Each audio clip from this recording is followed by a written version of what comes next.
কোনোভাবে পরাজিত শক্তির যদি উত্থান হয়, কেউ কিন্তু স্থির থাকতে পারবেন না, কেউ কিন্তু নিরাপদ থাকতে পারবেন না।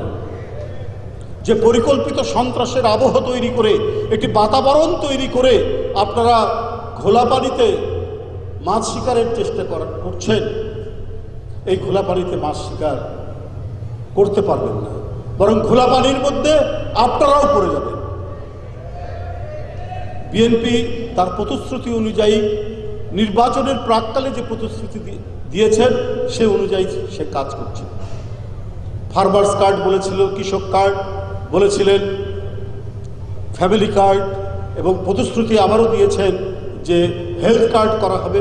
এগুলো নিয়ে কাজ শুরু হয়ে গেছে। ইতিমধ্যে বিভিন্ন জেলায় বিভিন্ন এলাকাতে ফ্যামিলি কার্ড বিতরণ চলছে, কৃষক কার্ড বিতরণ চলছে।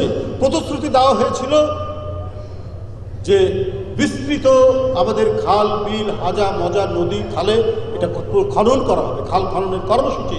ইতিমধ্যে সেটা শুরু হয়েছে। জেলা অ্যাডমিনিস্ট্রেশনকে ঢাকা থেকে বারবার এ বিষয়ে তাগিদ দেওয়া হচ্ছে এবং যেখানে যেখানে খনন করার দরকার সেগুলো চলছে। এটাই তো তার প্রতিশ্রুতি ছিল। এই প্রতিশ্রুতিগুলোই তিনি পালন করছেন। এবং আপনি জানেন যে আজকেও তিনি বলেছেন যে বন্ধ কল কারখানা যেগুলো রয়েছে সেগুলো কিভাবে আবার চালু করা যায়, এবং এইটার জন্য তিনি এক্সপার্টদের সাথে কথা বলছেন।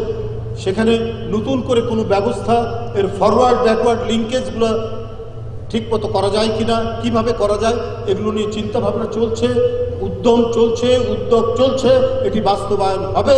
বন্ধ কলকারখানাগুলো নিশ্চয়ই তারেক রহমানের যে নীতি, রাষ্ট্র পরিচালনার যে নীতি, সেই নীতি বাস্তবায়নের মধ্যেই সেগুলো হবে। আপনারা সেগুলোকে সমর্থন করুন বা না করুন, কিন্তু অপপ্রচার দিয়েন না। আমি বিরোধী দলকে বলছি, কলঙ্ক এবং মিথ্যা কথার পরিবেশ তৈরি করেন না। এতে আপনারা মনে করেছেন আপাত দৃষ্টিতে বিএনপির হয়তো আপনারা ক্ষতি করছেন, কিন্তু আপনারা যে প্রকারান্তরে নিজেরা নিজেদের গর্ত তৈরি করছেন এটা আপনারা টের পাচ্ছেন। বিপদ কিন্তু বিএনপির হবে না, বিপদ আপনাদেরও ভয়াবহ রকম ধেয়ে আসতে পারে। বরং আলোচনা, সমালোচনা এবং দায়িত্বশীল বিরোধী দলের ভূমিকা পালন করে সরকারের নীতির সমালোচনা আপনারা করবেন। এ ব্যাপারে কোনো আমাদের সংশয় নেই, কোনো দ্বিধা নেই। এটা আপনাদের সেই স্বাধীনতা আছে, সেই নাগরিক স্বাধীনতা আছে। শেখ হাসিনা না বলে যে সেলফ সেন্সরশিপ ছিল, সেই সেলফ সেন্সরশিপ নাই। কিন্তু একজন মানুষের নামে একেবারে মিথ্যা কথা বলে, বাজে কথা বলে তার বিরুদ্ধে চরিত্র হরণ করা, কলঙ্ক লেপন করা, এইটা করে।